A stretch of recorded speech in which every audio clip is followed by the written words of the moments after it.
Smokin Tobacco's coverage of the 2022 PCA trade show is brought to you by Drew Estate, the rebirth of cigars.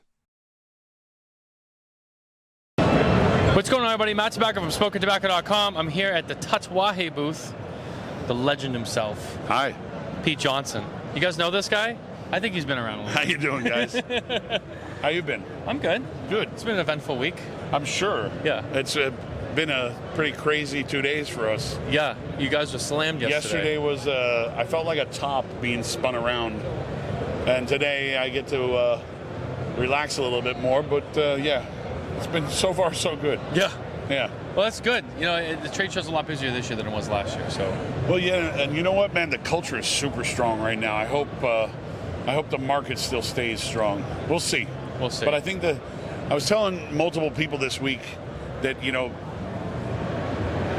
within the last 5 years, we've started to see a change, a shift in the market, not so much with age groups and stuff, but there's a generational gap that has finally been bridged together because there were parents that have these kids that 10 years ago, they weren't old enough to smoke, but now they're enjoying the same thing that their dad and their mom enjoy. Yeah. And they're in their 20s, so we have this whole new wave of this whole new generation coming up that participate in the cultures we enjoy. It's like if you walk into most of these booths, everybody's got their 20-year-old, 22-year-old kids in the booth helping out the family's business. Yeah. So it's kind of cool to see that new wave come through. Yeah, I think Christian Aroa's son is over there. Yeah. Carlito's got his son here. Christian's son actually graduated with our oldest son out of the same school. Oh, wow. Yeah. Okay. Nice. Yeah. Well, I know that you have a couple of new things to show. You have a PCA exclusive. PCA exclusive gone. Already gone. Oh, it was gone in an hour. What a surprise. Yeah. I didn't see that. Gone. I mean, we won't ship them until later this year, but it was quick. Tell me a little bit more about the Tuxtla. Tuxtla, San Andreas Tuxtla is a city. The major city that surrounds the whole area, the growing region of the San Andreas wrappers. So we decided to call it Tuxtla because it was a simple one-word name.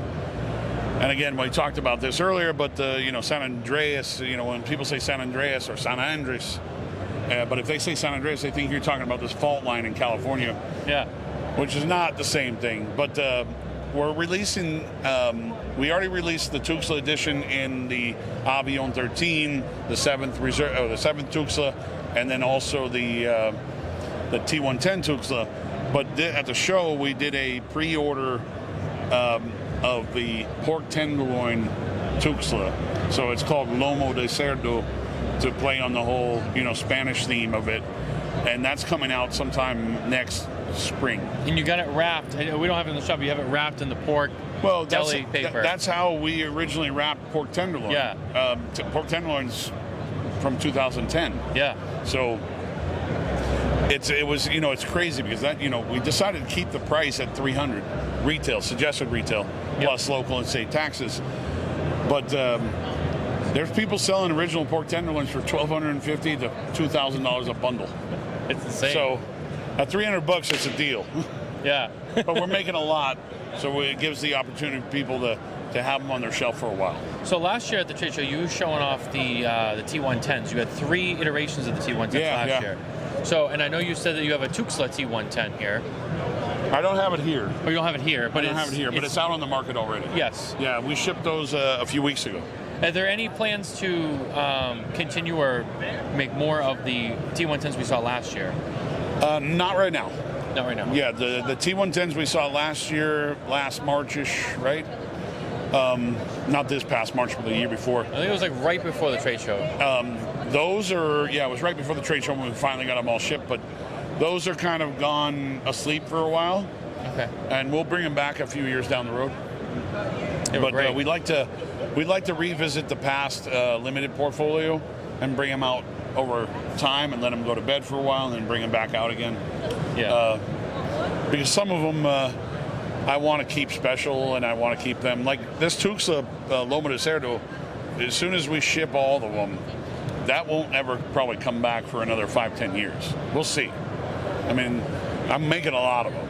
Yeah. It's not going to be a small production. I'll be sure to get some. Yeah.